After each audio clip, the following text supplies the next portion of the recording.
11h38 et on est toujours avec Tatiana, notre invitée de ce jeudi matin, donc qui nous parlait un petit peu de son parcours, voilà, le parcours qu'il a mené jusqu'ici en France. Alors en 2020, tu as donc écrit ton premier ouvrage. Oui. Voilà, donc c'était pendant le Covid. Oui. Alors qu'est-ce qui t'a donné l'envie d'écrire? Oui. Cette envie vient de la promesse que j'ai faite à mon papa. Oui. Mais il est parti il y a de cela 30 ans aujourd'hui. Oui, et donc c'était son rêve de devenir écrivain et aussi de faire de grandes études. Oui. Donc malheureusement, il est parti sans avoir rien réalisé.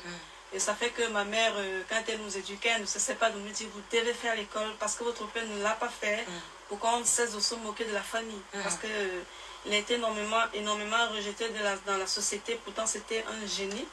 Oui, et il était toujours sollicité par des ministres pour des conseils. Mais quand on se renseignait sur son niveau scolaire, et qu'on se rendait compte qu'il n'avait même pas de CEPE, donc on le foutait à la porte. Et pourtant, ça n'enlevait en rien son intelligence. Voilà, exactement, ça n'a pas affecté son intelligence tout à fait. Et donc j'ai décidé de prendre le relais, voilà, de réaliser ses rêves. Et j'ai commencé à écrire à l'âge de 17 ans. Donc j'écrivais d'abord des scénarios et j'ai vu que ça ne correspondait pas avec ce que je voulais vraiment communiquer.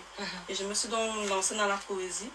Et je me suis rendu compte que plus j'écrivais des poèmes, plus je me sentais soulagée, apaisée et vraiment libérée.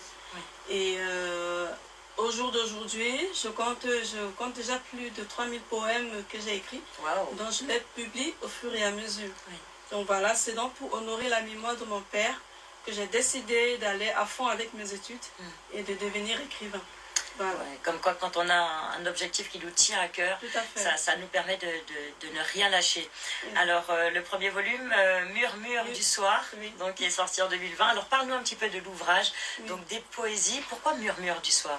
Oui, Murmure du soir, parce que j'hésitais entre plusieurs titres de poèmes que j'avais conçus.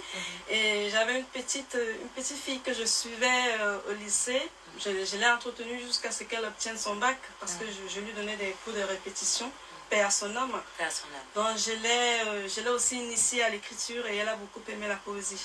Alors, et comme elle connaissait très bien ma plume, elle savait vraiment la comprendre. Et je lui ai donc soumis les titres, elle m'a dit qu'elle préfère Murmure du soir. Parce que les autres titres, c'est un peu vulgaire et... Quand on regarde Murmure du soir, on se pose des questions de savoir s'il s'agit des fables, des contes ou des légendes. Mais c'est quand on ouvrira le livre, qu'on se rendra compte que c'est plutôt de la poésie. Donc le titre de Murmure du soir, c'est à elle que je le dois. Donc c'est aussi un peu en hommage à cette hommage à ma fille en question qui s'appelait Rufine. Voilà. Et vu que j'ai déjà écrit plusieurs poèmes, je me suis dit qu'il vaudrait mieux que je procède par volume. Voilà, c'est pour ça que j'ai mis Murmure du soir volume 1, qui est sorti en 2020 aux éditions du Panthéon. Donc, je les avais contactés sur Internet et je leur ai soumis le manuscrit. Ils ont apprécié et ont décidé de soutenir le projet. Voilà, et en 2023, j'ai sorti Murmure du soir volume 2, voilà, qui est une suite. Et je prépare en ce moment la sortie du volume 3 aussi. Voilà. Alors, où est-ce que tu puises l'inspiration pour écrire ces poésies? De la vie. Oui, j'observe la vie, j'observe tout ce qui se passe, y compris ma propre vie. Bien sûr. Et voilà, et les relations, les expériences.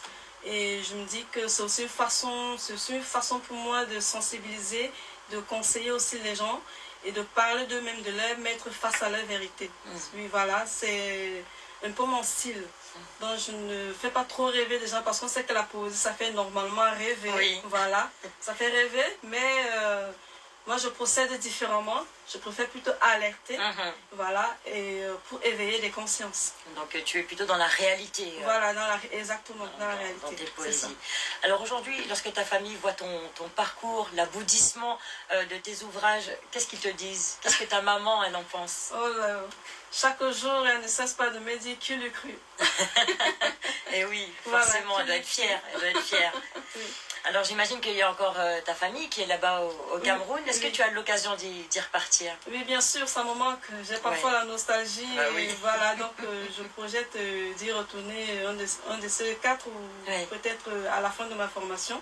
Ça va dépendre des opportunités, mais c'est dans mon projet d'y retourner.